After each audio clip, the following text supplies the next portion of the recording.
I think a materialist approach to things is very, very consistent with my experience in Christian social justice. I feel like the deeper I get into anarchist practice, the deeper my faith is getting at the same time. I would hope that, securing means of life for all would be something all people of faith would say, oh yes, that's at the basis of what we believe. Those who are most marginalized know the most about the true, the good, and the beautiful. To me, it's less that I think building class solidarity is a bad thing, as much as it seems like if you don't attend to things like anti-Black racism, that's always going to get in the way of building class solidarity, actually. And when you go back, you find that a lot of revolutionary grassroots participatory movements, the precursors to what you could call the barrio assemblies and these grassroots neighborhood organizations, a lot of these were sponsored by the church. What does it mean to say that the Christian tradition is internally contradictory and there are antagonisms there and you're always being faithful to some aspects and betraying other aspects? Welcome to the Magnificast, a podcast about Christianity and leftist politics. I'm your co-host, Matt Bernico. I'm your other co-host, Dean Detloff. And boy, man, I gotta tell you, I'm still jet lagged from being on your side of the Atlantic, even further than you. I was even 1 hour further more in time difference than you are from me right now. And I'm feeling it in the middle of the evening over here in Ontario. Yeah, man, it's always bad going that direction, I think. Maybe it's bad going either direction. How are you coping? What are you doing? Do you have any great travel hacks to fix your internal clock? My great travel hack is that, probably everybody's different, but for me, I have to stay up till at least a reasonable bedtime every night. And it is hard to do. A reasonable bedtime for me is anything after 9:30. And yesterday I made it to 10 and that felt pretty good. And I slept enough, but my body is just like, I should be starting to wind down for the day. And yet I actually still kind of have to wind up. I just finished working not too long ago. So gotta reclaim my time, Truly. Well, I hope you get it back on schedule. Maybe to help you get readjusted to living on that side of the water. Dean, I can ask you some Reddit questions and you can recalibrate. Before you do, okay. I think it is important to provide an important bone update based on this recent recent trip. I can't believe I missed this. Well, you've already gotten it, so this is for our listeners' benefit. And I guess, if you're out there, Matt was protecting you from the next phase of bone perversion, but not me. I'm here to drag you back down with me into the tombs. Longtime listeners to this show will remember Matt and I went to a spooky crypt, a Capuchin crypt in Rome where there's too many bones, etc., etc. And I don't know, it's impossible to explain at this point. But an important update is I went to Assisi, the land of St. Francis himself, the guy who did create the order that ultimately gave us the Bone Church.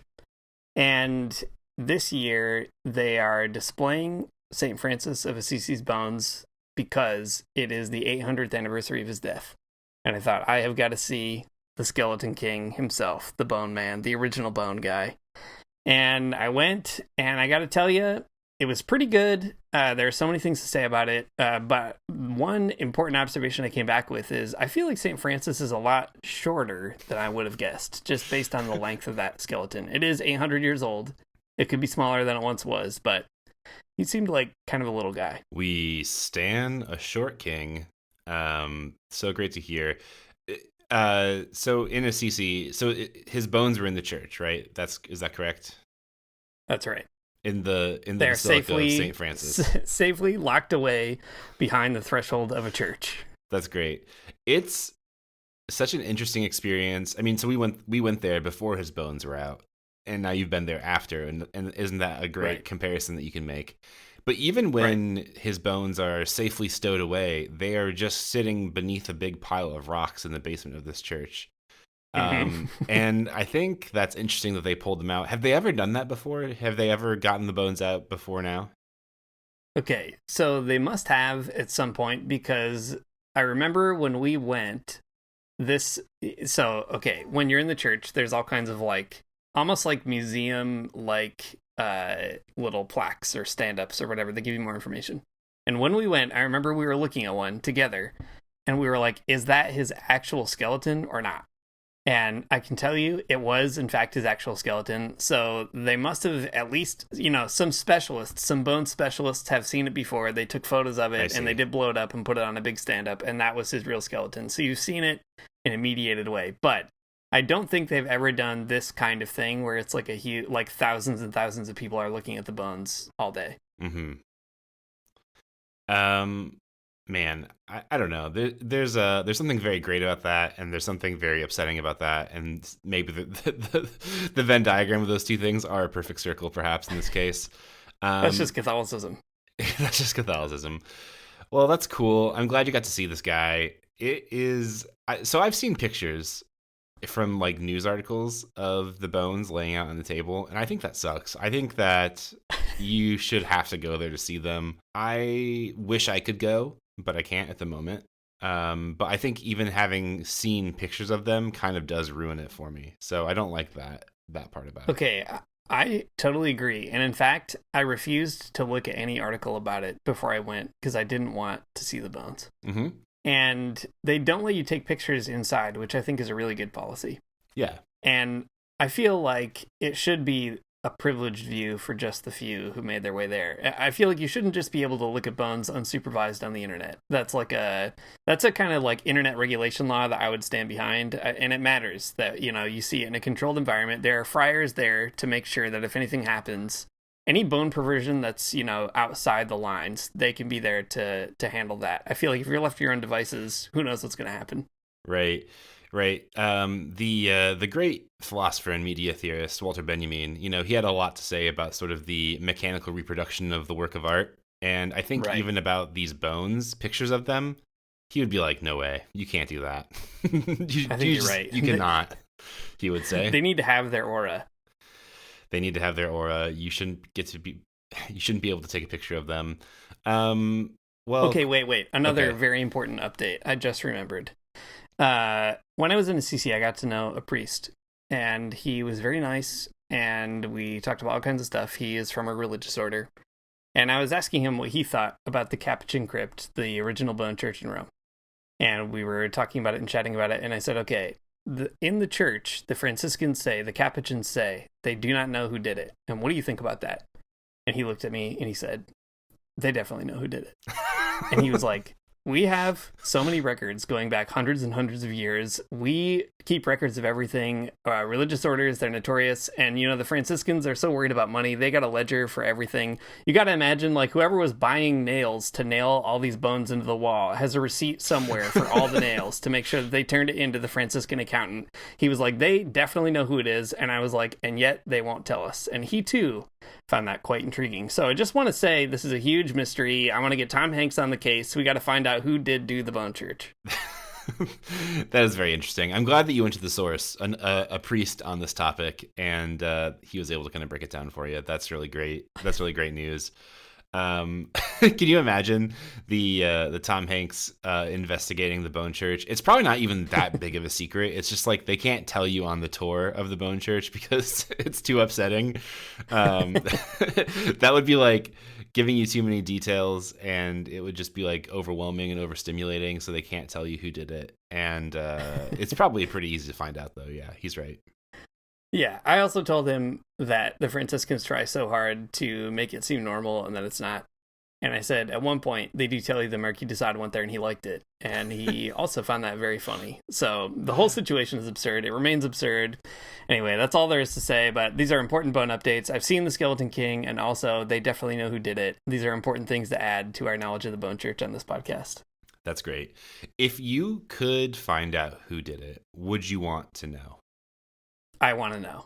Yes. Okay. I have to know. They probably have a great biography of themselves out there somewhere. An autobiography, if you will. Written in blood. Bound in human flesh. Okay, Dean. Well, let's get on with it. We're going to talk about some Reddit questions. We're going to talk about some current events with regard to the apocalypse and the new war that just dropped in Iran. Dean, I have a question for you, and you're gonna be the one that can definitely answer this one. What Okay. is the extent of the devil's power? Someone's asked this on the Catholicism subreddit 2 hours ago. Right. Here's the question. The body text of this of this post says, question about what Satan is capable of versus the powers God possesses. Here's an example. I know that he cannot read our thoughts like God can. but can he, the devil, see the future? Can he be everywhere at once? Can he exist physically in the spirit realm around us individually, like how angels and demons can exist next to us, although they are invisible to the eye? Can he really get into our heads to sin, or is that our own consciousness playing tricks on us? Any other powers or abilities that I'm not thinking of that are relevant? What scares him away or hurts him? I think putting evil and sin into a physical perspective helps me sin less, and like everyone else, I want to beat the devil. So, Dean, what are the devil's actual powers? That is such a good question, and I am just Googling right now desperately within the Summa Theologiae to find out what the true answer could be, but Aquinas seems more interested in other questions, whether or not the devil causes sin, etc. The problem is, for sure, a medieval theologian knows the exact answer to all these things, and I wish I had that at hand, but I guess you're stuck with me. Let's see. What do we know about the devil? Well, he can teleport. We know that. He brings Jesus up to good point. to the whatever it is, the temple and all that. Yeah. So he can teleport. He can teleport. He can maybe turn into a snake. Hard to say. Open question for me. Sure. He prowls around like a lion. That is technically a metaphor, but who knows? Right. I don't know. Might just be something he does on the weekends. And he, let's see, this is all just kind of biblical knowledge. He's the father of lies, so he's, I guess, pretty good at doing that, good at lying. Besides that, I don't know. I feel like this is a good research question. I want to build out my little Pokemon card of all the abilities that the devil does have. That's good. That's smart of you not to answer too quickly or too hastily on this one. We can really milk this question for a lot of content in the future, so maybe we can bracket that one just until we learn more, until we consult Thomas Aquinas in his big, great book. The thing is, I don't want to like say something that's wrong and then the devil has to correct me specifically. I feel like I don't want to invite that. Okay, here's a question for you. If you did say something wrong, if you said something wrong about the devil's powers, would that be sinning? Oh, wait, hang on.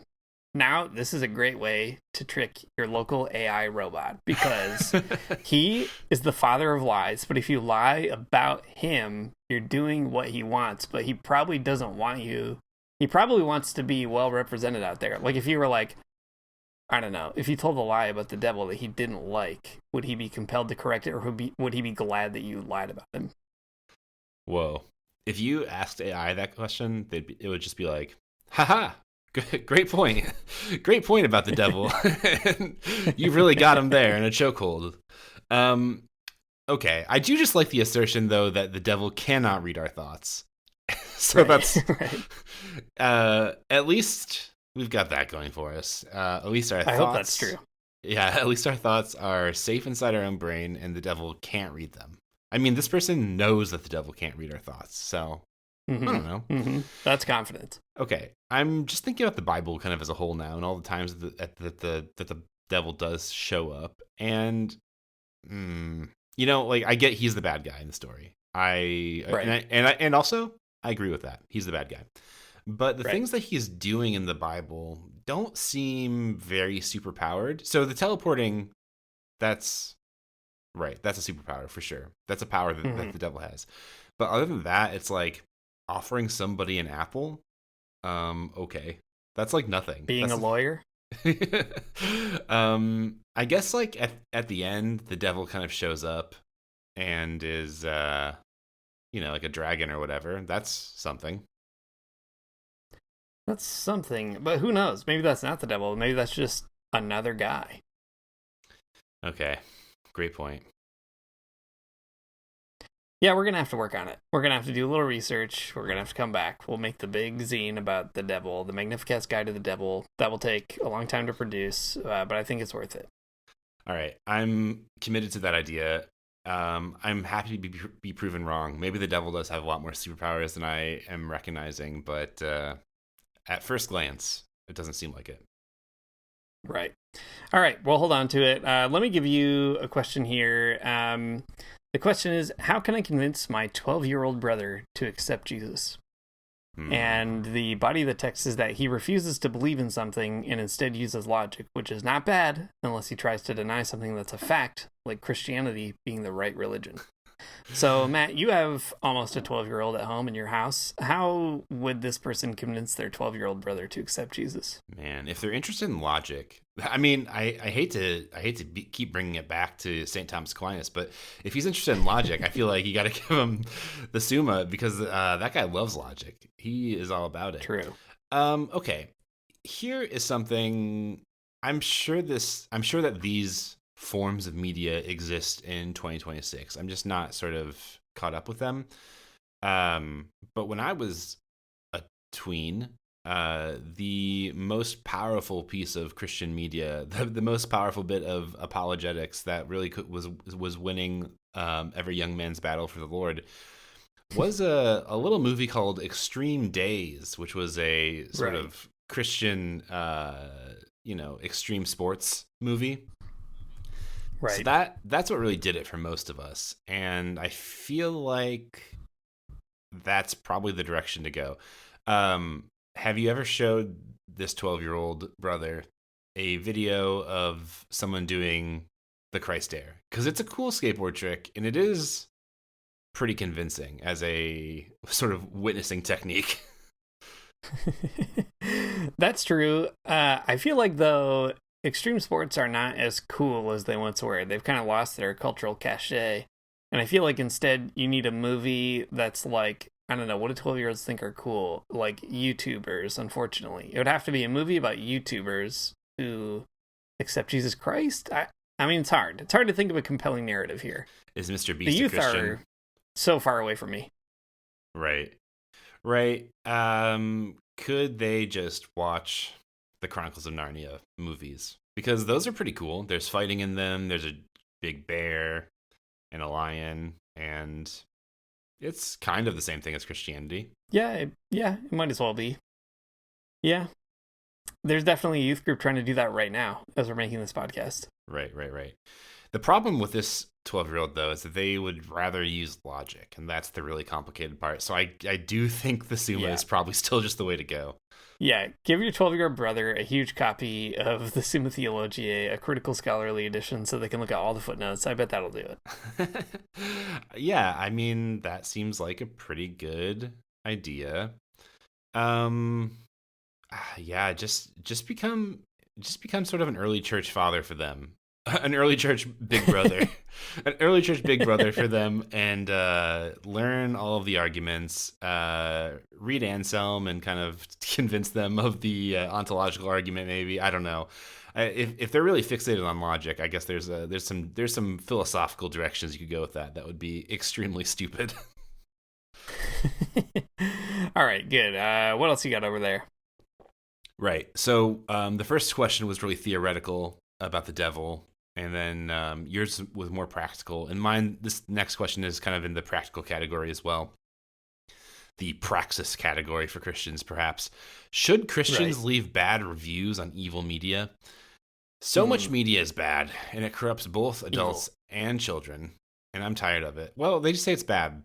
There's evil media, and there's media that is bad. Maybe they're the same, but I don't know. Anyways, this person suggests that maybe we should leave bad reviews on it to at least make our point. Dean, what do you think about this? First of all, can you name evil media? and then after you do that, could you talk about what's the theory of change here? That maybe if we leave enough bad reviews in the evil media, people would be less likely to watch it. Yeah, that's right. I've done my power mapping, and now I know exactly the targets I need to attack in order to destroy this evil media. For me, bad media and evil media are hard. I feel like for example, the Melania Trump movie is both bad and evil media at the same time. Okay, yeah. Bad media is fine. It's harmless. Evil media, yeah, it's gonna... I mean, a lot of Christian movies, unfortunately, are evil media. That's true. Maybe that's what we should be doing, leaving bad reviews on bad Christian media. Yeah, I guess the theory of change would be, you're scrolling through IMDb looking for your next great watch, and you come across a movie that just has 1,000 one-star reviews.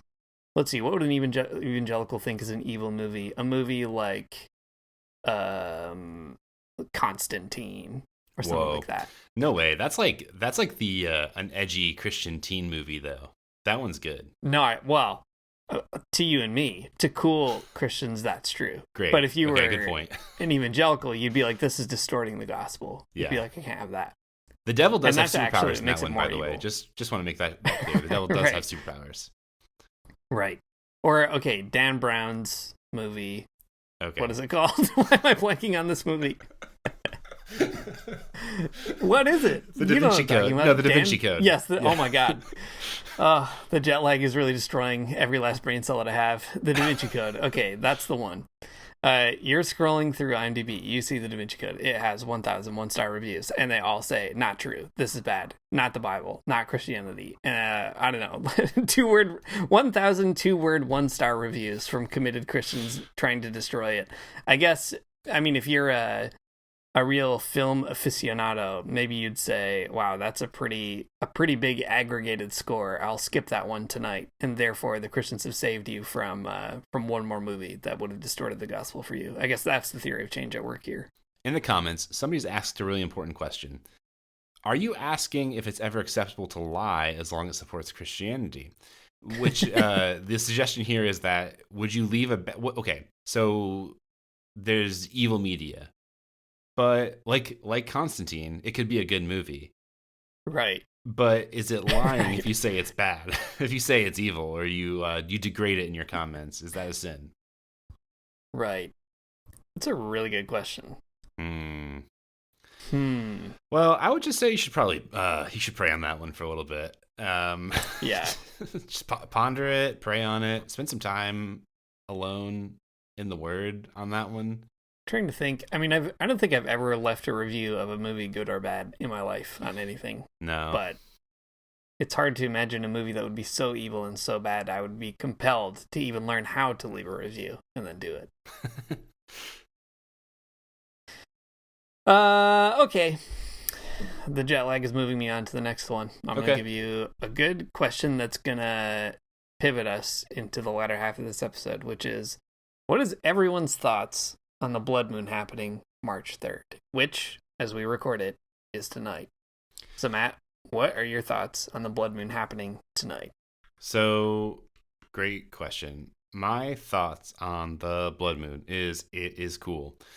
The blood moon is a total lunar eclipse, and it makes the moon looks sort of red because of the way that's in the Earth's shadow, I guess, is what I almost understand about it. I only almost understand that.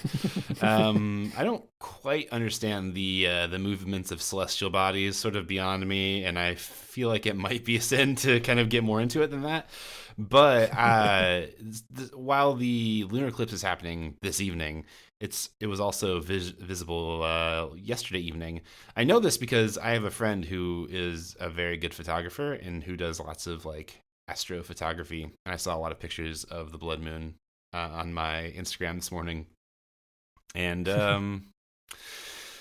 it's cool. It's so cool. It's very neat to see this big ball in the air that we do know and love turn red. It's great. I would say that it's good. Some people are suggesting it is a sign of the apocalypse, though, and I don't think that's probably the case. Well, I mean, it could be in the grand sense of the idea of apocalypse. I guess the world's always ending, as I've said before. And in that case, I guess it does kind of fit in, and that's fine. It's the sign of an apocalypse, but maybe not the apocalypse. Right, exactly. Do people on Reddit have any particular? as I was looking for questions, I saw that one come up a lot. What's the Reddit take on the blood moon? Yeah, in this particular one, people are really popping the balloon here, just saying no big deal. It's cool. Go out and look at it. Who cares? People are missing, I think, the fun of this kind of question. Right. Go out and look at it, and who cares? Like, I don't like that. I don't like that answer. Like, have you ever been grabbed by the majesty of the world? Have you ever been struck by a sense of awe and wonder before, you dumb idiot? Log off of Reddit and go look at the moon and, like, consider how it might be the apocalypse for a second. Your stupid life. Your stupid, dumb life where you don't even think about the apocalypse and the moon. You idiot. It is definitely the time when all the monsters that you killed come back to life, so watch out for that. Oh, big time. They're all out there. The blood moon rises once again. Man, pretty wild astronomy in those Zelda games, huh? Yeah. The Earth and the moon are just constantly blocking each other. And in some of the Zelda games, the moon's falling down on you. I mean, it's crazy. A wild time. Dean, let's talk about the other apocalypse going on.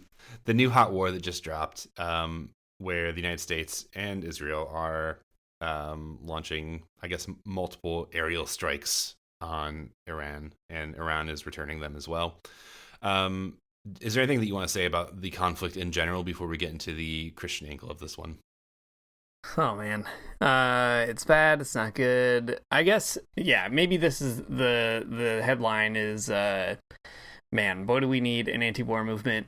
And I feel like it's time to build it, as it has always been time to build it. But it does feel like I have some things to say about geopolitics generally, maybe later in the episode. But I guess the big thing I've been thinking about the entire time is, like, there has to be some kind of way of, like, unplugging this stuff in the United States. And man, it's hard. It's hard right now, but there's got to be a bigger anti-war response. Yeah, a good take. It feels like one thing after another keeps happening sort of geopolitically. And all I can think of is that it's bad. It's bad in so many fronts. You know, not only is war bad in general, the death and destruction are bad. The ways that it's probably going to affect the brains of the people in the United States is bad. The ways that it's going to affect the lives of people in Iran is bad. The way that it's going to spike oil prices is bad. I don't know. It's all bad all the way down. And I'm here to say that war is not good. But in an interesting turn of events, maybe not interesting, there's been a really interesting Substack article that's been going around today from a guy named Jonathan Larson, who is just a pretty straightforward journalisty kind of guy. And the Substack is called U.S. Troops Were Told Iran War is for Armageddon, Return of Jesus. And it's a very interesting article that's basically, like, reporting on a bunch of complaints that were made to the military about comments made about this conflict, about the war in Iran. And I think it's worth maybe talking about a little bit, because there is an imaginary aspect of this conflict, of this war, that is extremely Christian in nature, and that we should probably think about how to deal with or something. I'm going to read a little bit of this Substack, and then we can kind of talk through a bit of it. Okay, here's the gist. A combat unit commander told non-commissioned officers at a briefing Monday that the Iran war is part of God's plan, and that President Donald Trump was, quote, anointed by Jesus to light the signal fire in Iran to cause Armageddon and mark his return to Earth, according to a complaint by a non-commissioned officer. From Saturday morning through Monday night, more than 110 complaints about commanders in every branch of the military had been logged by the Military Religious Freedom Foundation. So very interesting that this is not a one-off kind of situation, but a widespread enough talking point that 110 similar complaints came in, which is very interesting. But this did not start just with this new war in Iran. In fact, it has been an ongoing current within the military. This Substack article says that after the October 7th, 2023 Hamas attack on Israel, for instance, The MRFF, that is the Military Religious Freedom Foundation, reported a complaint about an Air Force commander who said at a briefing that the war between Israel and Hamas has all been foretold by the Book of Revelation and the Gospel of Jesus Christ, and no one can do anything about that. Which, if you've been listening to some of our past episodes, no, it was not foretold in the Book of Revelation. Don't even worry I like about the it. idea that it was foretold in the Gospel of Jesus Christ. Like, Jesus sat his disciples down and, like, he was like, listen, one day Hamas and Israel will go to war. It's foretold in the Book of Revelation in the Gospel of Jesus Christ is a very funny sentence. The least biblically literate thing anyone has ever said. Yeah, exactly. But importantly, as this person says, no one can do anything about that. It sucks that that's not the case, but no one can do anything about it. Anyways, Jonathan Larson concludes the piece making this kind of larger claim.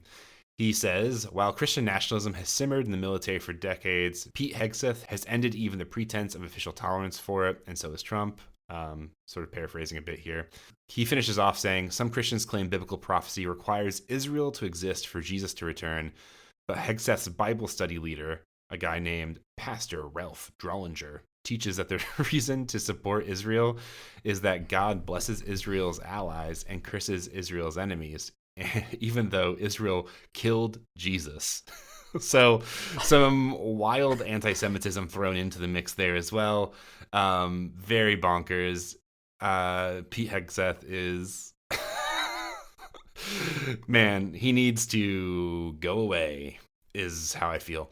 Anyways, I think this is an interesting underlying current that has played a part in American geopolitics and foreign policy for a very long time with regard to Christian Zionism and Israel. Dean, what do you think? What I feel like so frustrated and annoyed by this whole thing in so many different ways, but what do you think about this?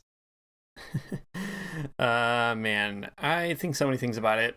One thing though that I think is interesting is, like, there has been some talk recently about I guess characterizing the Trump administration as a kind of like post-Christian nationalism, that it's like breaking apart the kind of previous even like Christian foundations of the right and moving into some other terrain or whatever. And I can understand why some people want that to be true, but I feel like you see stuff like this and it just confirms to me how important it is to not say that, because it is actually an extremely Christian nationalism. And it's just like the worst version of Christianity that you could imagine. There's also like such a deep irony here. The complaints about Iran, true ones, are that, you know, it's like a theocratic regime and I don't know, like subjects everybody to an extremely repressive version of Islam, all this kind of stuff. But it's like what this rhetoric reveals is literally just a Christian mirror logic to that kind of like setup for how to understand Iran, which is not the only way to understand Iran, but you know, whatever. It's like the weird kind of like mirror projecting back the strange vision of a theocratic state. Marco Rubio, he made a statement about the attacks in Iran, and this kind of called it to mind. I just looked it up. He says, the Ayatollah was a radical cleric. The entire regime is led by radical clerics who don't make geopolitical decisions. They make decisions on the basis of theology. Their view of theology, which is an apocalyptic one. That has to be taken very seriously as well. What's so insane about that is like Rubio is literally describing all the people that he works with every single day, people who are not making geopolitical decisions but are making decisions based on the basis of theology, a crazy apocalyptic theology, literally, like in the quotes that you just read. So I don't know, I feel like kind of really underscoring the Christianity of all of that is very important, especially for Christians on the left to kind of understand like how the rhetoric of our own faith is getting mobilized against, like, I don't know, entire countries. You know, there's some clear tensions, even just reading like the weirdness of the quote above about the Book of Revelation and the Gospel of Jesus Christ. People are quick to like point out like the inconsistency of Christian logic and sort of like the jumbled confusedness of it all. You know, you might draw out a conclusion about Christian Zionism or this type of apocalypticism and say like, well, it's not true Christianity. These people don't even know what's in the Bible or something. But I think that's extremely like, I mean, they probably don't know it's in the Bible, but like, I don't know, neither do I. Neither do most people, I think. And that's not stopping anybody from kind of like engaging in Christianity in a big way. I guess to me it keeps reminding me of something that we actually talked about several episodes ago. I think one of the first episodes we did where we were talking about Revelation, we read a book by a guy named Timothy Beale called The Book of Revelation, a biography. And the way that he talks about, I mean, he's like not necessarily a religious scholar. He's kind of like more of a cultural studies and media studies kind of person. And the way he talks about Revelation as like a book is it's a cinematic universe, right? It's like there's a Right. there's a visual culture to Revelation that you have to kind of take in and accept and understand that is bigger than the text itself, right?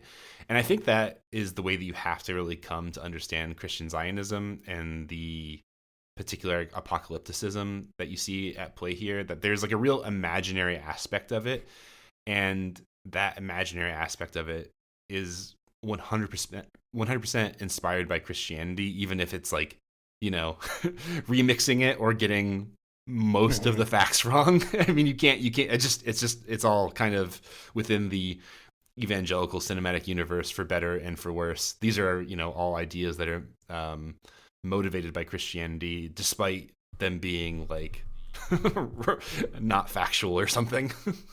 Right. Yeah. Man, speaking of all that, I did look up Ralph Dellinger, and I gotta tell you, this is quite a rabbit hole, and I'm gonna ask whether or not we have permission to go down it, because I feel like it's gonna take us in a direction.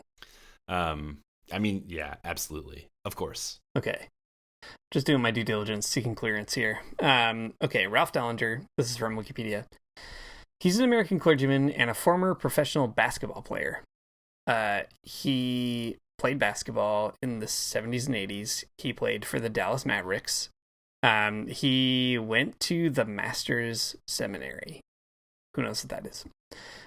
But anyway, he was a big basketball guy, and he had a sports ministry, and then he got out of that situation, and since then has been like a, I don't know, big conservative Christian guy.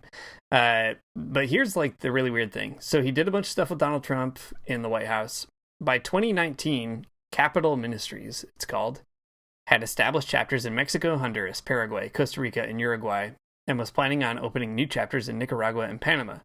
Dellinger himself has traveled to Latin America to meet with local politicians.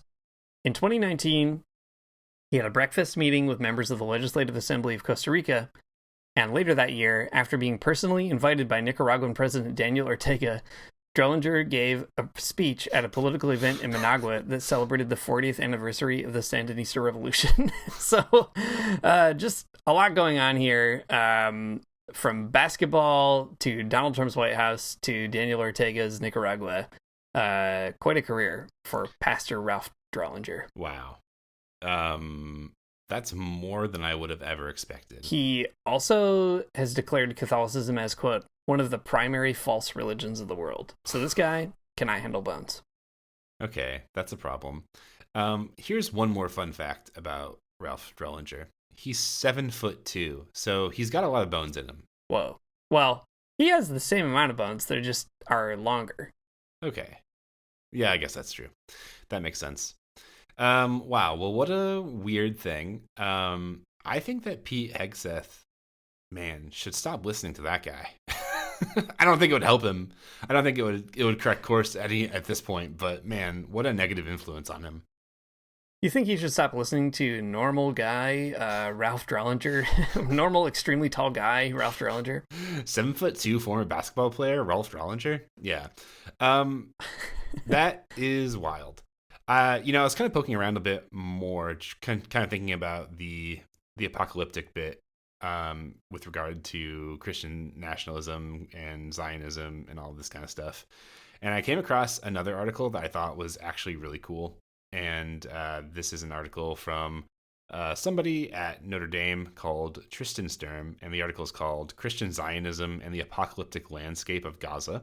The author of this article, who describes himself as a, quote, geographer of the apocalypse, kind of does a little bit of digging on the ways that specifically the geography and landscape shape the some of the ideas behind Christian Zionism. And man, it's a very cool article, and we don't have time to get into it all, but I do want to read this one bit of it. So in this article, he's talking, he's referencing a few sort of like Christian Zionist moments within Christianity. One in particular that he talks about is Hal Lindsey and the book The Late Great Planet Earth, the 1970s smash hit from Christians. They love it. Hal Lindsey, a big Cold Warrior guy who had a lot to say in his book about Russia and Iran, actually at the time, which is very interesting.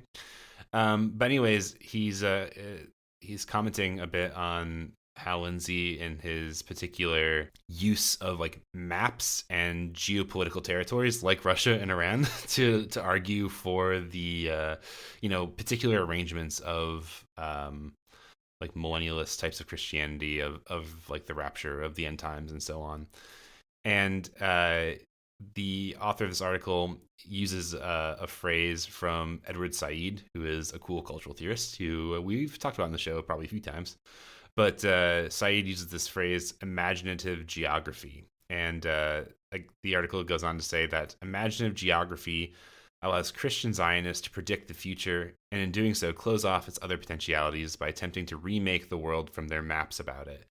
I guess what I liked about this particular way of thinking was that I guess it backs up the importance of imagination and projection and like the particular ways these ideas swirl around in our heads in terms of the ways that like a political potential and the ways that like current events are interpreted and reinterpreted and imagined to be like of cosmic importance in the Christian framework. Who knows what's really going on in Donald Trump's head, because I don't know. I think his particular like mental and physical health are always sort of in question.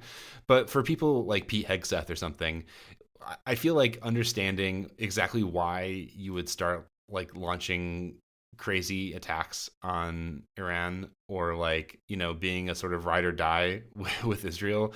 I feel like it just does not make sense without these particular like activating ideas behind Christian Zionism and like all of the sort of like weird, fantasies about how this all ends.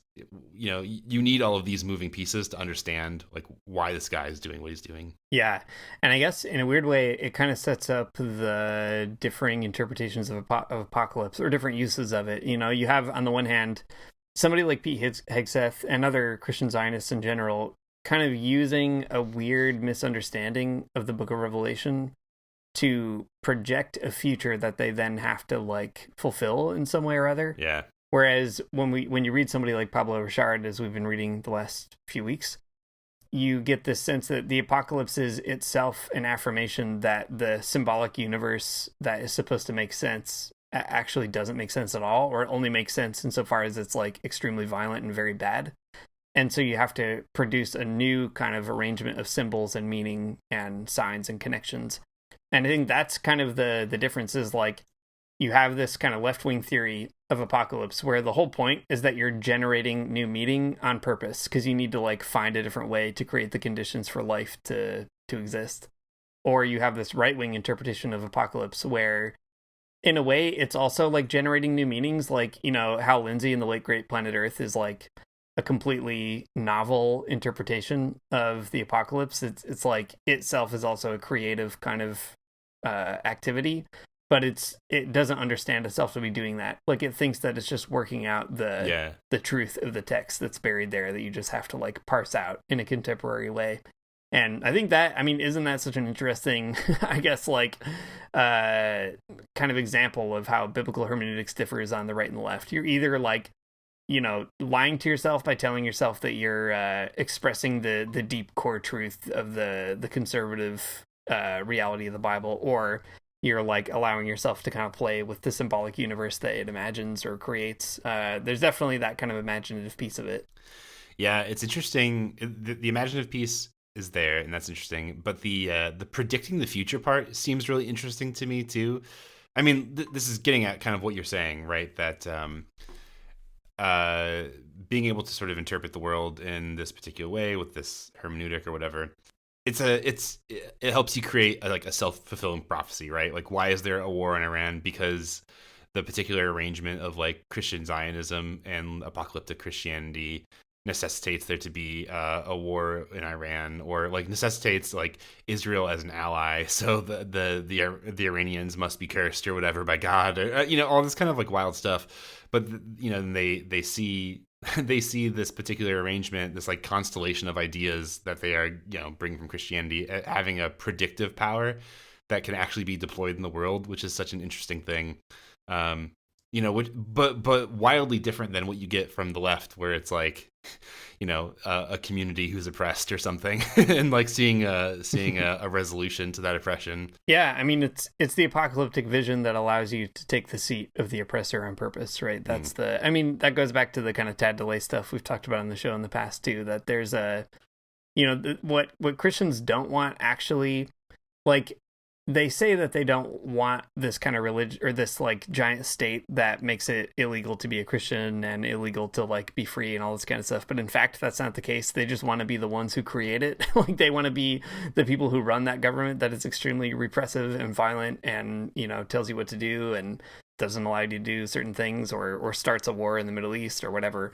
And I think that is true, right? There's like a really specific kind of Christian violence and Christian hatred at work there. And it's important to like take stock of that, and then also try to imagine like, well, what are the alternative futures for Christianity, and how do you build that while you sabotage all the other stuff that's going on?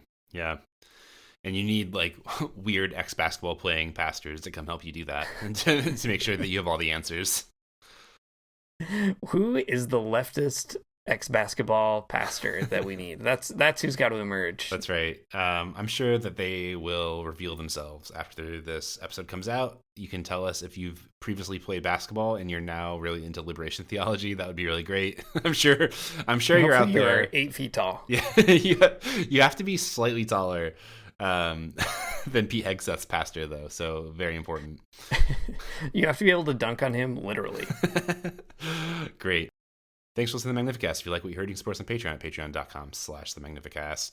If you join us at $1 or more, you can get an invite to our cool behind the paywall Discord channel, where we chat about, mostly the war in Iran currently. That's kind of what we've been up to mostly in the Discord. But there's always other good conversations about video games and role-playing games, and the best vegan recipes you can even imagine. Lots of other good stuff. So you should join us there, and we can talk about it all. Our intro music is by Mario Armstrong. Our outro music is by The Illogical Spoon, and we'll see you next week.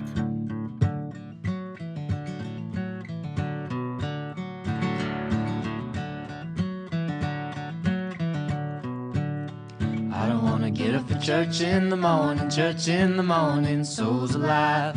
Heaven come to earth and there won't be no church. We'll meet down by the riverside. There we'll swim with all creation. Never get tired, never bored. Don't worry, someday there'll be no dam between us and our Lord.